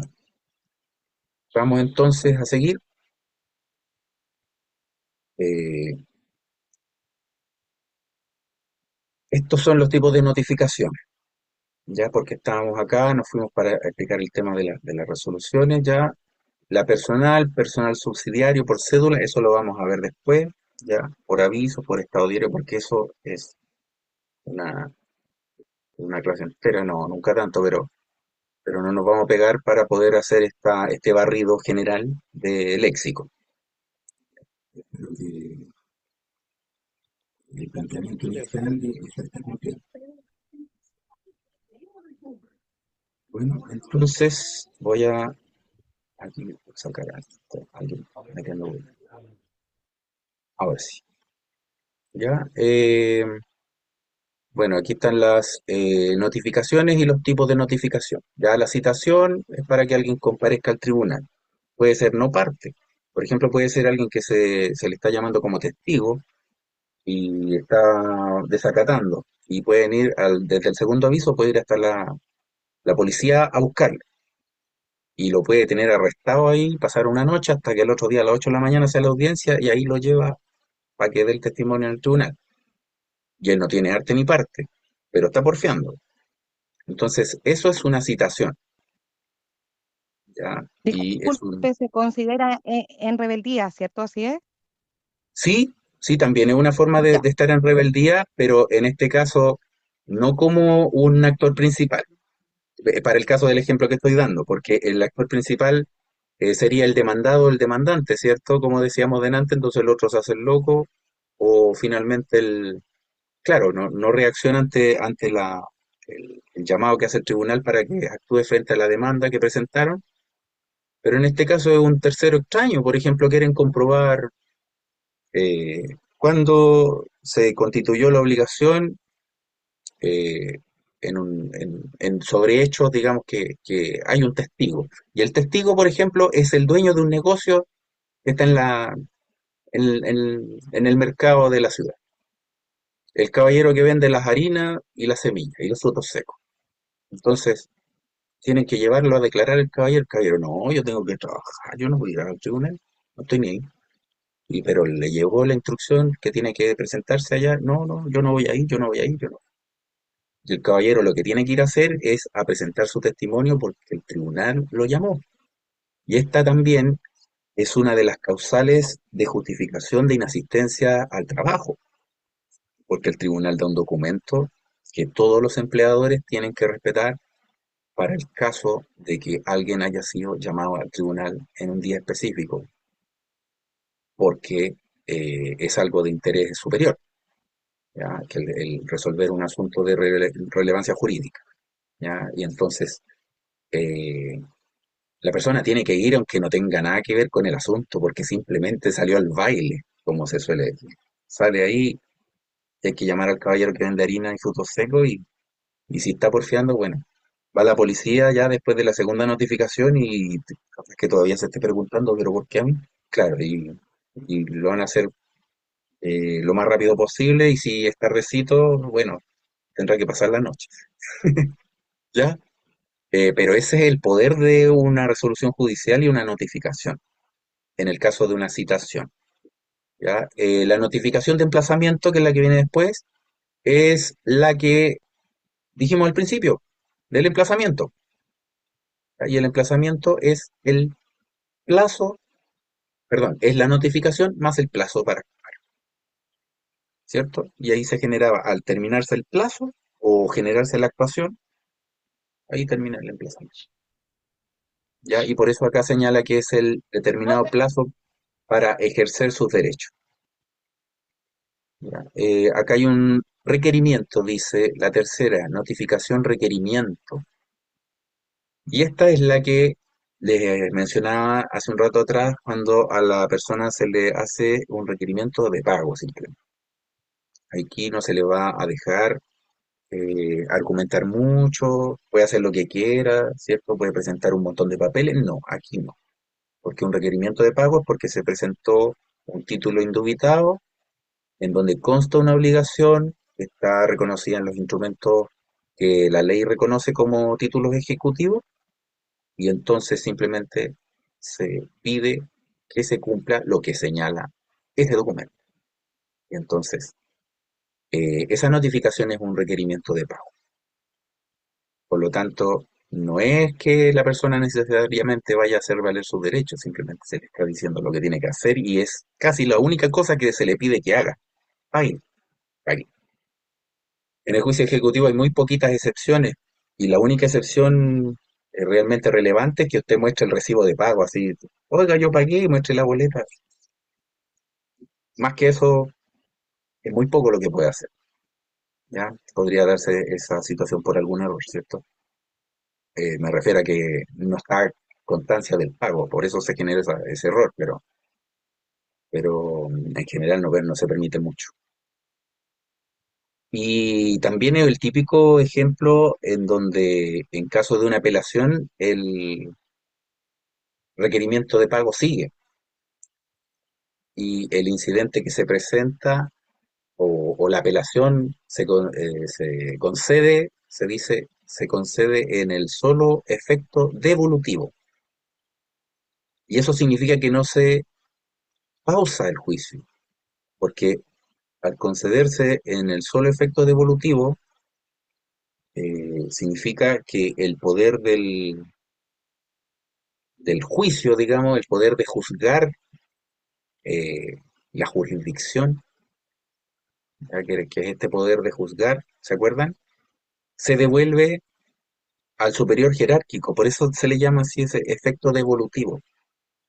Significa que este poder que venía desde el Olimpo, llamémoslo así, cuando hablamos, ¿se acuerdan que decíamos que el poder judicial era uno de los poderes del Estado? Y de ahí bajaba hasta llegar a los tribunales. Entonces a eso se refiere con el poder devolutivo. El poder se devuelve para arriba, se devuelve. Y una apelación se puede conceder en el efecto devolutivo o en el efecto devolutivo y el efecto suspensivo. Eh, y el otro efecto suspensivo es el que deja suspendidas las cosas, o sea, sin modificaciones. Entonces, cuando se concede en el solo efecto devolutivo, el trámite sigue, porque solamente se concedió en el devolutivo y no suspendió nada, ¿entiendes? Y ahí se puede apelar, el recurso hecho y todo, ahí hay otro, es todo un tema ese, pero finalmente lo importante es que una notificación de requerimiento es muy difícil frenarla, ya, porque una apelación de ese tipo es bien complicada documentarla, digamos, para poder frenar un título ejecutivo. ¿Ya? Y bueno, la notificación propiamente tal es que cualquier actuación que se notifique, ¿cierto? Del tribunal, porque sabemos que estas tienen efecto. Eh, y acá aparecen los tipos de notificación. Aquí nos vamos a acelerar un poco la personal porque después las vamos a ver bien. Ya, acá está, se dan cuenta, debe efectuarse en día, hora y lugar hábil. O sea, existen días, horas y lugares hábiles. Hay que respetar tres límites. Si usted realiza en un día domingo, esa notificación no es legalmente válida. Y ahí están esas causales que usted después podría decir, no, la notificación no fue realmente válida porque fue un día inhábil. Y era la primera notificación que es la personal y por lo tanto tiene ese defecto. Entonces es muy importante respetar esto porque si no pueden echar abajo la acción judicial. ¿ya? Y acá está digamos, condición o regla que debe efectuarse por funcionario competente. Aquí señala quiénes son y no puede llegar cualquier persona que la mandaron a dejar el recado, ¿cierto? Después está la personal subsidiaria, ¿ya? Que esta puede ser también, bueno, en el lugar de trabajo, ¿cierto? Etcétera, etcétera, etcétera. Después las vamos a ver con tiempo. La notificación por cédula es esta que dejan pegada en las puertas generalmente. Y ahí también tiene esos requisitos, ya que es cuando ya se empieza a complicar encontrar a la persona, o bien porque la ley establece que determinadas actuaciones y resoluciones se notifican de esta manera. Se notifican por cédula, ya que tiene ese nombre extraño que es, digamos, la copia íntegra de la resolución, ¿cierto? Con lo necesario para su debida inteligencia, acertada inteligencia, ¿verdad? Ahí, ¿ya? Y la otra forma de notificar es por el estado diario, que ya lo vimos que era este sitio web del Poder Judicial en donde aparece el estado de las causas y la última resolución eh, que indica el estado del juicio. Acuérdense que las resoluciones judiciales son las que van dándole el avance al juicio y por lo tanto la última resolución es la que señala en qué estado el juicio está. Por ejemplo, si uno ve un juicio y la última resolución fue una sentencia interlocutoria, la que recibe la causa prueba, se entiende que están en el periodo de discusión, ¿ya? Porque ya presentaron las primeras actuaciones judiciales y ahora están probando lo que dijeron en las actuaciones judiciales porque existen hechos controvertidos que probar, ¿ya? Y eso nos indica en qué lugar del juicio está. ¿Ya? Ahora, si vemos que la última resolución de un- de una causa dice citación a oír sentencia, uno ya intuye que terminó el juicio prácticamente y solamente se está esperando que se diga la fecha para oír sentencia. Entonces, la resolución también indica el estado del juicio y la regla general es esa, porque ya una vez notificadas las partes, la primera es personal. Eso es súper importante que lo sepan, ¿ya? O por estas formas que son mucho más directas, ¿ya? Pero ya estando notificadas las partes y saben que están en un juicio, no van a llevarle todos los papeles a la casa, ¿cierto? Y por eso ustedes han visto estos videos chistosos también donde a la persona en el tribunal le preguntan su correo electrónico y dice nombre chistoso arroba yahoo.es, no sé, arroba gmail y da unos nombres divertidos. Es porque el tribunal lo que hace es, después de identificar a las personas, es pedirle un correo electrónico válido para también hacerles llegar las comunicaciones de ahí en adelante en sus casillas de correo electrónico, porque los tiempos lo piden. Sí. La gente ya usa todo, tiene su smartphone y todo, y por eso esa forma de modernizarse ya son oficiales. ¿Ya? Y además, eh, se hacen estas notificaciones por el estado diario, ya que tiene este requisito de estar en esa especie de pizarra electrónica, ¿cierto? Por 3 días. ¿Ya? Entonces, no, si a una persona se le olvidó revisar el estado diario, al abogado generalmente, tiene al menos 2 días más para ir a echar el vistazo y de esa manera se entera cómo va la causa después de la última actuación judicial. Bueno, la notificación por avisos, esta notificación es es mucho más complicada y más indirecta, porque se dan cuenta que es como que se fuera alejando de las personas. Cuando vamos de la personal subsidiaria, la que le llaman la notificación del 44, la notificación por el estado diario, ya prácticamente es como una notificación que uno tiene que andar mirando, y por una pantalla. eh, y la notificación por avisos es cuando las personas son muy difíciles de encontrar, y ahí tienen que hacer publicaciones en los diarios locales. Esa notificación claramente tiene un costo. tiene que pagar la parte interesada porque tiene que ir al diario de circulación, ¿cierto? Y costear lo que van los preavisos por el espacio que ocupa en el diario, ¿cierto? Cómo se tarifa todo eso, ¿ya? Y así existen acá ciertas circunstancias de que están acreditar, digamos, que la persona es complicado hallarla, ¿ya? La notificación tácita, esta se refiere a cuando una persona actúa a pesar de que no estaba debidamente justificado. Por ejemplo, no tenía una notificación válida, pero igual va y contesta la demanda, por ejemplo. Entonces se entiende que se autonotificó, no sé, o dio por entender de que se había notificado, aunque no le haya llegado todavía. ¿Entienden? Es una notificación tácita, son ciertos hechos de los cuales se deduce que su actuar es de una persona notificada. Ya la notificación ficta es distinta, ya es un poco más enredada, ya, pero se refiere a algo parecido, ¿ven? Efectuando una notificación nula. Esto quiere decir que es una notificación que tiene estas fallas de legalidad, ya, por eso es nula, porque no es legalmente válida. Pero igual el notificado comparece alegando la nulidad. O sea, reclama diciendo, oye, esa notificación es nula. Pero el incidente que presentó de nulidad, ¿cierto? Porque lo vimos en ese listado de incidentes, el primero que era de la nulidad, dice que la ley establece que una vez fallado el incidente y declarada la nulidad, también se entiende por notificado. Es como súper chistoso, como súper raro, que a pesar de haber eh, fallado la nulidad, igual lo declara como notificado porque si no, no hubiera actuado reclamando. Si se supone que ya al estar reclamando sabe de qué se trata todo. Bueno, y acá está lo que delante trataba de buscar y no lo encontraba, lo andaba buscando en otro lado, ¿cierto? No lo iba a encontrar nunca por ahí. ¿Ya? Y es cuando esa nulidad es declarada por un tribunal de segunda instancia.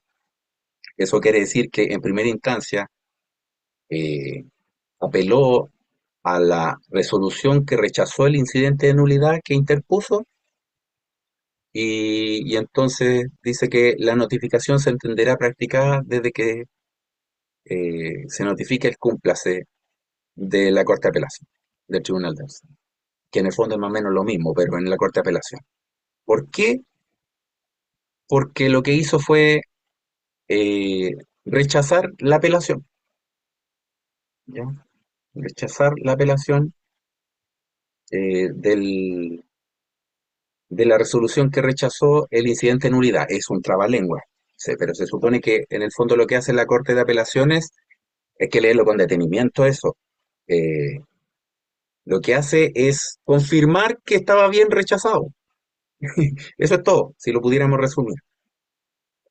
Pero a la final quedó igual notificado, entonces también es bien divertida esa parte porque le vaya bien o le vaya mal, igual va a quedar por notificado porque si se anda metiendo en estos asuntos es porque sabe.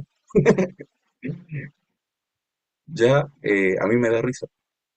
Eh, bueno, acá hay otro tipo de forma de clasificar las resoluciones judiciales, y que ya sabemos cuáles son, ¿cierto? Son cuatro. Sí, profesor, son cuatro, ¿cierto? Sí, Sentencia. profesor, sí. Gracias, ya pensé que habían puesto un muñeco inflable ahí con esas películas. ¿Dónde está? Ya, pues entonces están las sentencias definitivas, las sentencias interlocutorias, Auto y los decreto. autos y los decretos. Entonces, aquí las clasifica de otra manera, ¿ya? Y serían según la nacionalidad del tribunal, que serían las nacionales y las extranjeras. ¿Ya? Dicho sea de paso, las extranjeras, para tener validez en Chile, tienen que pasar un trámite que se llama el exequatur, que se hace en la Corte Suprema, y esa les da la validez para que la resolución sea válida aquí. Es como una especie de nacionalización de la resolución judicial extranjera. ¿Ya? Otra forma de clasificar las resoluciones judiciales son según su naturaleza o negocio, que tienen que ver con si son contenciosas o no. Porque hay actuaciones en los tribunales que son contenciosas, como las que hemos estado acá hablando, que en donde las personas están en contra porque tienen diferencias, y las no contenciosas en donde una persona requiere una pronunciación de un tribunal, pero está actuando solo. Por ejemplo, el típico caso de la persona que se está cambiando de nombre por alguno de los motivos, ¿cierto? O de apellido, ¿cierto? Que se está o invirtiendo los apellidos. Ah, no, no, eso ahora se hace en registro civil, estoy equivocado. El cambio de nombre sí.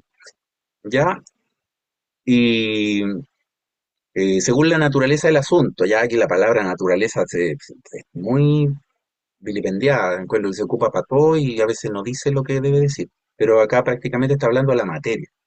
Ya la palabra naturaleza se refiere a la materia porque se refiere a asuntos civiles o penales, porque van a ser resoluciones de distinto tipo y además de distinto tipo de procedimientos. Uno es escrito, el otro es oral, ya, pero las resoluciones son más o menos las mismas.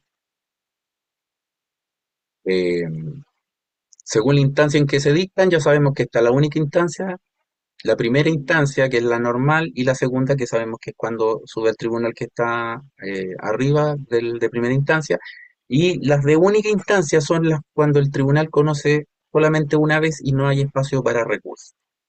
Por ejemplo, lo que son los juicios de menor cuantía. Cuando alguien reclama por una cosa que tiene un valor de menos de 10 unidades tributarias mensuales, por lo tanto la cuantía es menor, no es tan relevante para un tribunal estar resolviendo cosas de ese tipo y acumulando causas de ese tipo porque tiene cosas más Profe no se importantes está que hacer. escuchando y se queda pegado de repente. Sí, tengo problemas con la internet. Tengo problemas con la internet. Lamentablemente voy a tener que resolver eso. Ya, pero lo que les decía que existen estas tres instancias, pero en las de única instancia se refiere a cuando, eh, bueno, hay varios casos dependiendo, pero el usual es cuando se ven cosas civiles que tienen un avalúo de menos de 10 UTM, porque son juicios no tan relevantes y el tribunal no quiere estar alargando a segundas instancias ni acumulando causas. Entonces la idea es una única instancia. Se fallan y vamos desplazándonos, por favor, porque hay más cuestiones que revisar. ¿Ya? Y por eso no se les da tanta relevancia y la ley les da única instancia. No hay para reclamar. Eh, Según la relación con la cosa juzgada. Recuerden que cuando estaba en su último estado, ya la cosa juzgada es igual que una jalea, algo que cuaja. Entonces, está líquida la situación, está más o menos sólida o ya está bien durita, ya como algo bien firme como un pegaloco. ¿Ya? Entonces, ustedes tienen los tres estados, digamos, ya, eh, digamos, de las resoluciones judiciales que podrían surgir dependiendo del estado del juicio. Ya están las firmes o ejecutoriadas, las que causan ejecutoria y de término. Y acá está la descripción. Se parecen mucho, se parecen mucho, pero la diferencia acá está. ¿Ya? Básicamente la de término es la que pone fin al juicio y puede ser de cualquier instancia. ¿Ya? Por ejemplo, si es de la única instancia y es la que terminó el juicio, esa es la de término. Si fue la que comprobó la de primera instancia, pero se comprobó en segunda instancia, esa es la de término. Va a ser una sentencia de segunda instancia. Generalmente la sentencia de segunda instancia lo que hace es comprobar o modificar o contradecir la de primera instancia, porque siempre toma esa como información base, ¿ya? Y la firme ejecutoriada. La definición más importante es esta, la del artículo 174, y la vamos a leer a continuación y vamos a llegar hasta acá, para no alargarnos. Esta definición es igual de importante que la del 158. 174. Miren, se entenderá firme o ejecutoriada una resolución desde que se haya notificado a las partes, si no procede recurso alguno en contra de ella. Ahí termina una idea, Por eso es importante esto de glosarlo, ¿ya? Hasta el punto y coma hay una idea. La sentencia que se haya notificado a las partes si no hay recurso alguno. O sea, nadie reclamó contra la sentencia, nadie la recurrió. Después sigue. Y, en caso contrario, desde que se notifique el decreto que la mande cumplir, porque se presentaron recursos, por eso dice en caso contrario. Una vez que terminen los recursos deducidos o desde que transcurran todos los plazos que la ley concede para la interposición de dichos recursos. Se dan cuenta que es como un emplazamiento porque da ese tiempo para reaccionar sin que se hayan hecho valer por las... ¿Se dan cuenta? Es un tiempo para reaccionar igual que el emplazamiento. Pero tiene que terminar ese plazo para que se entienda firme o ejecutorial. Y después dice, en este último caso, tratándose de sentencias definitivas, certificará el hecho el secretario del tribunal a continuación del fallo, el cual se considerará firme desde este momento sin más trámite. Ese artículo, léanlo un par de veces, porque ahí hay harta información concentrada, ¿ya? Y por eso es importante entender este estado, digamos, de una sentencia, ¿ya? Las que causan ejecutoria son las que pueden cumplirse incluso existiendo recursos pendientes en su contra. Y este tipo de sentencias es como la que les mencioné hace un rato atrás en el caso de un juicio ejecutivo cuando se presentaba el recurso de apelación y se concedía solamente en el efecto devolutivo. Por eso esa información que les explicaba era importante porque ahí uno puede entender este fenómeno de las sentencias que causan ejecutoria. Porque a pesar de que hay un recurso que se presentó, igual se cumple lo que la resolución dice. Entonces no suspende las cosas. ¿Se dan cuenta? Y aquí dice cuando se concede un recurso de apelación en el solo efecto devolutivo. Me copió. Ya. Y sentencia como cuando uno canta karaoke. Dice, oh, se equivocó el artista. ¿Sí? Ya, bueno. Y uno el que se equivocó, pues de eso se trata, que uno se equivocó y le echaba culpa al otro. Ya. Y sentencia de término, ya dijimos que es cualquiera de todas las formas de sentencia porque es la que le pone fin al asunto. Entonces, por eso tiene este nombre genérico de término, porque puede ser cualquiera, porque para efectos de comunicación en derecho, para cuando uno se quiere referir a la cosa juzgada, finalmente se refiere así, sentencia de término.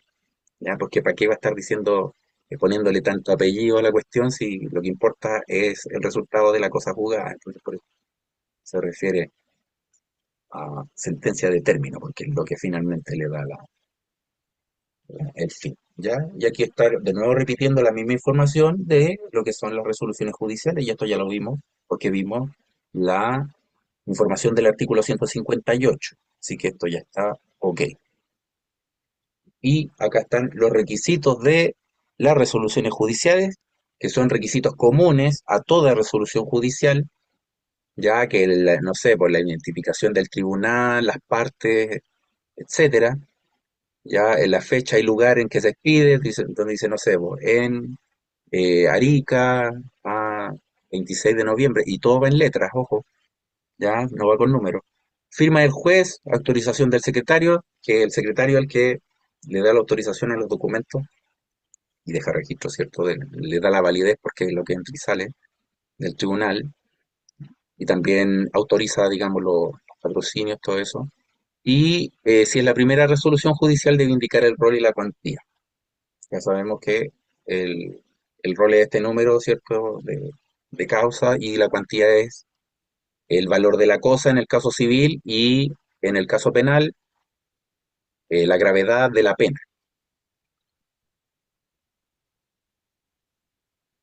Y acá está el deshacimiento del tribunal, que ya lo explicamos, ustedes ahora ya lo pueden leer por ustedes mismos. La cosa juzgada también la explicamos, porque esto es información que ahora ustedes pueden leer de forma autónoma. A mí me interesa porque estamos llegando a la última página y logramos el objetivo, nos pasamos un poquito de la hora, pero igual eh, cahuineamos un rato al principio, así que yo creo que estamos súper bien. A mí lo que me interesaba era dejar todos estos términos bien explicados para que después, cuando volvamos en enero, no estemos explicando y entonces podamos ver otras cosas, ¿ya? Y si se dan cuenta, el documento era bien difícil. Ahora que ya llegamos al final, en el fondo les estoy diciendo, ven que era así, porque el documento habla de una cosa, después habla de otra, y la verdad es que a mí me cuesta entender el documento con el título genérico que tienen grande, que se llama Las notificaciones, así se llama, las notificaciones. Y el documento tenía, de 13 planas, tenía 3 páginas de notificaciones, y el resto hablaba de otras cosas. Entonces cuesta mucho, al menos a mí, que soy quizá un poco, no sé si cuadrado, al menos poligonal, digamos, en 3D, ¿cierto? Pero lo que, no, pues son en 3D, un poliedro, ¿cierto? No me entra, digamos, que tenga ese título porque la cantidad, digamos, de apartados no me dice en relación con ese título y eso me cuesta sistematizarlo, ¿ya? Pero al menos lo que hicimos fue darle este barrido con esta información que a mí me gustaría que con la clase de hoy día queda como tarea de leerla, si quieren ver el video después, y después leen de nuevo esto, porque ya tienen las bases para entender, y cuando estemos en enero, les aseguro que van a tener otro nivel de comprensión, porque no vamos a estar partiendo de cero. Y eso es lo que yo quería con este documento, porque la idea es que en las clases que vienen ya no trabajemos con este documento.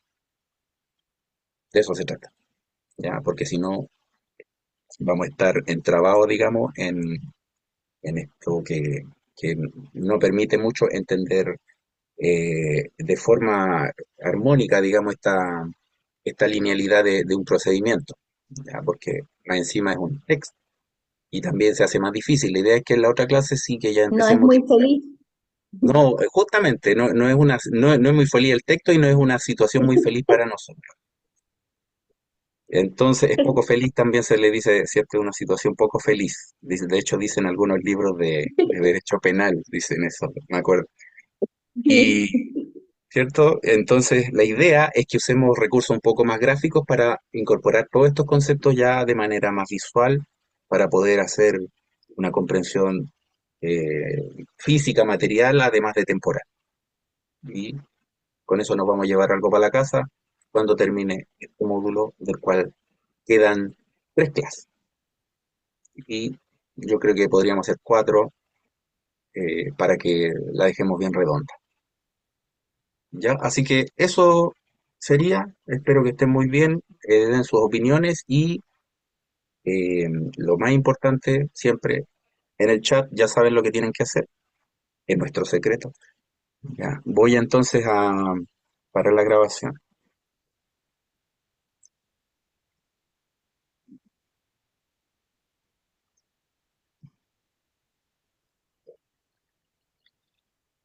A ver, me contó.